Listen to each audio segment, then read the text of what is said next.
RTC బస్సుల మీద ఈ బస్సు మనందరిది. దీనిని పరిశుభ్రంగా ఉంచుకుందాం. ఆర్టీసీలో ప్రయాణించండి. సంస్థ అభివృద్ధికి దోహదపడండి అని బస్సుల మీద కొటేషన్లు రాసి ఉంటాయి. కొందరు ఆ కొటేషన్లు చదివి నిజంగానే ఆర్టీసీ బస్సు నాదే అనుకుంటుర్రు. అందుకేనేమో బస్ స్టాండ్లో పెట్టిన బస్సులను కూడా మా తలకా కొట్టేస్తుర్రు. చెయ్యెత్తిన చోట బస్సులు ఆపమనాలే గాని ఆగున్న బస్సులను గిట్ల కొట్టేసిరేంద్ర అయ్యా. అసలే ఆర్టీసీ సంస్థలు కొత్త బస్సులు కొనలేక పాత బస్సులనే బోర్డులు మార్చి తిప్పుతున్నాయి. పంచరైన బస్సుల ఇంజన్ ఫెయిల్ అయినట్టు అప్పులతో నడుస్తున్న ఆర్టీసీ బస్సులను గట్లెట్ల కొట్టే బుద్ధైతుందో ఏమో ఈ దొంగ మొక్క పోళ్లకు. ఒంగోలు బస్టాండ్ల పార్కింగ్ పెట్టిన సూపర్ లగ్జరీ బస్సును సూపర్ ఫాస్ట్ గా కొట్టేసుకొని పోయింది సోగ్గాడు.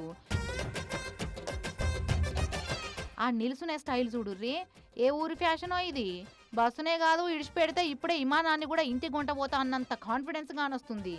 కర్నూలు డిపో బస్సు ఒంగోలుకు వచ్చింది. రాత్రి కదా అని బస్టాండ్ల పార్కింగ్ పెట్టి డ్రైవర్ రెస్ట్ రూమ్ కు పోయిండు. అయితే బస్సు పార్కింగ్ పెట్టిండు. ఇక అలవాటైన తీర్ల బస్సు తాళం బస్సుకే పెట్టిపోయిండు. ఈ బద్మాషోడు సూపర్ లగ్జరీ బస్సుల తాళం చూసి సూపర్ ఛాన్స్ అనుకున్నాడు. బస్సును చాలు చేసుకొని బుర్రుమని వెళ్ళిపోయిండు. డ్రైవర్ బయటకు వచ్చి చూసే వరకు బస్సు కనబడతలేదు. నా బస్సు అని మోతుకొని బస్టాండ్లో ఉన్న అవుట్ పోస్ట్ పోలీసు వాళ్ళకు కంప్లైంట్ ఇచ్చిండు. కానిస్టేబుల్ ఎంబటే బండేసుకొని బస్ వెనక చేసుకుంటే పోయిర్రు.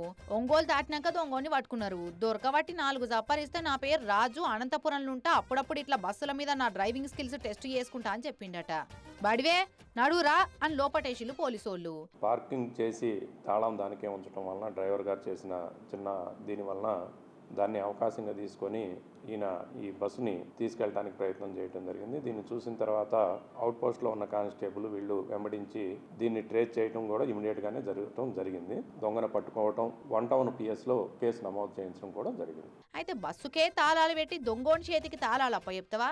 డ్రైవర్లు ఇంత లాపర్వా ఉంటే ఎట్లా అని ఆర్టీసీ పెద్ద ఆఫీసర్లు డ్రైవర్ మీద చర్యలు తీసుకుంటా అని చెప్పిండ్రట.